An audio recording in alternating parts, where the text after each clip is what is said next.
Tension વચ્ચે જે રીતે બજારમાં ગઈકાલે છેલ્લા 1 કલાકમાં જે એક રેલી આપણને રિલીફ રેલી આવતી માર્કેટમાં દેખાય છે, થોડી એટલે જે દિવસનો લો હતો ત્યાંથી એક મજબૂતી સાથેનું આપણે ક્લોઝિંગ કહી શકીએ. રાકેશજી, આજના જે સેટઅપ છે ને જે ગિફ્ટ નિફ્ટી સંકેતો આપી રહ્યું છે, થોડી ઘણી નરમાશના આપી રહ્યું છે, પરંતુ કઈ રીતે આપ વ્યૂ રાખી રહ્યા છો? નિફ્ટી બેંક પર કયા લેવલ્સ આગળ ધ્યાનમાં રાખવા જોઈએ?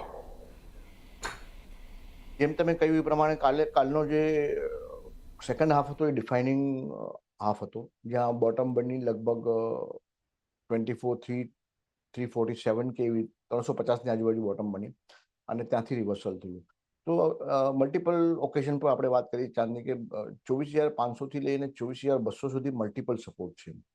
એટલે એ તોડવું એટલું આસાન નથી. નેગેટિવ ન્યૂઝ ફ્લો ઘણો વધારે હતો, 25% ટેરિફ થયા બધું, અને કદાચ આ એન્ટિસિપેશનમાં જ એફઆઈઆઈ ધીરે શોર્ટ પોઝિશન બનાવી રહી હતી.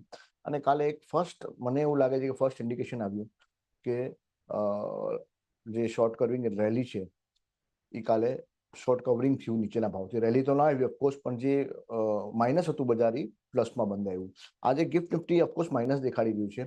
એટલે હવે જો ફર્ધર કાંઈ જો નેગેટિવ ન્યૂઝ ના આવે તો એક 24,200 અને 24,350ની ઝોન છે એ બહુ મોટો સપોર્ટ ગણી અને ત્યાં પછી એક સ્ટોક સ્પેસિફિક સ્ટ્રેટેજી બનાવવા માટે વિચારવું જોઈએ. કારણ કે છેલ્લા 2-3 દિવસથી બ્રોડર માર્કેટમાં પણ પેન છે. Small cap mid cap index પણ સારું એવું નીચે આવી ગયું છે અને એઝ યુઝ્યુઅલ બેંક નિફ્ટી થોડી આઉટપરફોર્મ કરી રહી છે નિફ્ટીને ઓવરઓલ, અને ત્યાં સેટઅપ કમ્પેરેટિવલી બેટર છે નિફ્ટી કરતાં. પણ ઓવરઓલ તમે જુઓ તો માર્કેટ આમ અથડાયા કરશે. નીચે બહુ ખરાબ થશે તો નીચેથી બાઇંગ આવશે અને બહુ થોડું સારું ઓપ્ટિમિઝમ થશે તો ઉપરમાં સેલિંગ આવશે.